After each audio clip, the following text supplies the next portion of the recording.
नमस्कार. मी संदीप तांबे, धारावी विधानसभेचा सुज्ञ मतदार या नात्याने आपल्याशी संवाद साधत आहे.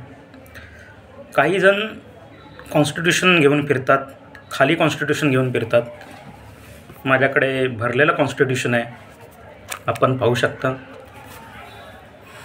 धारावी विधानसभेचा विचार केला तर कॉन्स्टिट्यूशनमध्ये पार्ट 3 फंडामेंटल राईट्स आणि पार्ट 4 स्टेट डायरेक्टिव्ह प्रिन्सिपल्स यांचं पालन झालं आहे का? नक्कीच झालेलं नाही. कॉन्स्टिट्यूशनमध्ये जे पर्यावरणाचे हक्क आहेत, जे शिक्षणाचे हक्क आहेत, जे आरोग्यासंबंधीचे हक्क आहेत, त्या हक्कांचं नक्कीच पालन झालेलं नाही. त्याशिवाय जी राज्याची उत्तरदायित्व आहेत त्याचंही पालन झालेलं नाही. मग याला जबाबदार कोण? एका घराण्याकडे 40 वर्ष सत्ता आहे धारावीची. मग राज्याची जी उत्तरदायित्व आहेत त्याचं पालन धारावीत का झालं नाही? इथे शिक्षण संस्था नाहीत, इथे चांगली कॉलेजेस नाहीत, इथे गार्डन्स नाहीत, आरोग्याच्या चांगल्या सुविधा नाहीत, ज्येष्ठांसाठी मनोरंजनाची काही साधनेसुद्धा नाहीत, एखादं क्रीडा संकुल नाही. मग हे फेल्युअर कोणाचं आहे? इथल्या लोकांना चांगली घरं मिळणं हा त्यांचा हक्क आहे, पण ही घरं मिळू द्यायचं नाही. फक्त आपण राजकारण करायचं, स्वयंविकास करायचा आणि इथल्या लोकांना तसंच घाणीच्या साम्राज्यात ठेवून द्यायचं, ही मानसिकता चुकीची आहे. आपण ज्यावेळी इतर मतदारसंघ बघतो, आपण ज्यावेळी देशाचा विचार करतो, जगाचा विचार करतो, त्या दृष्टीने आपण कुठे आहोत याचा धारावीतल्या प्रत्येक नागरिकाने विचार करण्याची गरज आहे. धारावीत बदल का आवश्यक आहे? कारण आपल्या ज्या बेसिक ॲम्युनिटीज आहेत, आपल्याला जे इन्फ्रास्ट्रक्चर डेव्हलपमेंट व्हायला पाहिजे होतं ते झालेलं नाही आणि त्यामुळे धारावीत बदल आवश्यक आहे. काहींनी इथे काहीच काम केलं नाही. खरं तर धारावीने तुम्हाला भरभरून दिलं. धारावीमुळे मंत्रिपद मिळालं, खासदारकी मिळाली, आमदारकी मिळाली, पण इथल्या लोकांचा विकास व्हावा अशी काहींची इच्छाच झाली नाही.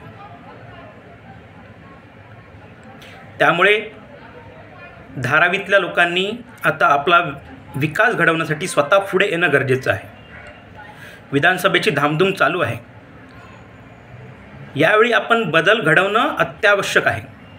धारावीत ज्या PMGP किंवा SRAच्या माध्यमातून इमारती बनलेल्या आहेत त्या धोकादायक स्थितीत आहेत. त्या जीर्ण अवस्थेत असल्यामुळे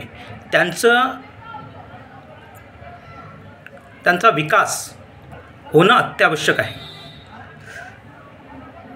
धारावीवरती ज्यांनी राज्य केलं त्यांनी सांगितलं, आम्ही पुन्हा निवडून आलो तर हा धारावी पुनर्विकास प्रकल्प रद्द करू. हा प्रकल्प रद्द केल्यानंतर या इमारतींचं काय होणार याचा प्लान त्यांच्याकडे नाही. इथल्या धारावीतल्या झोपडपट्ट्यांचं काय होणार याचा प्लान नाही. फक्त आम्ही रद्द करू म्हणून चालणार नाही. लोकांचे जे घरांच्या विषयीचे प्रश्न आहेत त्याबाबतीत आपलं व्हिजन काय आहे हे तुम्ही लोकांसमोर मांडलं पाहिजे. फक्त प्रकल्प कॅन्सल करू हा त्याचं उत्तर ठरणार नाही. आणि जर यांच्याकडे उत्तर नसेल तर त्याविरोधात धारावीवासियांनी आवाज उठवलाच पाहिजे.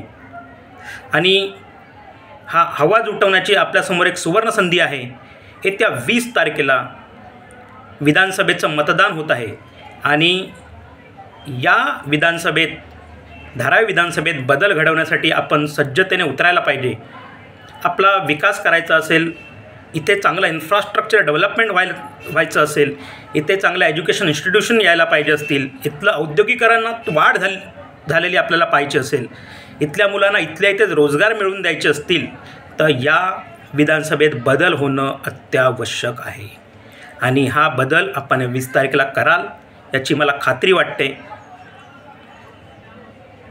घर, चांगलं आरोग्य, चांगल्या सोयीसुविधा, मूलभूत आणि पायाभूत सुविधा इथे चांगल्या निर्माण होतील आणि त्याच्यासाठी बदल आवश्यक आहे. आणि तो बदल आपण 100% कराल याची मला खात्री वाटते. आपण सर्वांनी मतदान करा. मतदान आपला हक्क आहे. आणि मतदानातून आपण परिवर्तन करा, जेणेकरून धारावीचा विकास होईल. जय हिंद, जय महाराष्ट्र.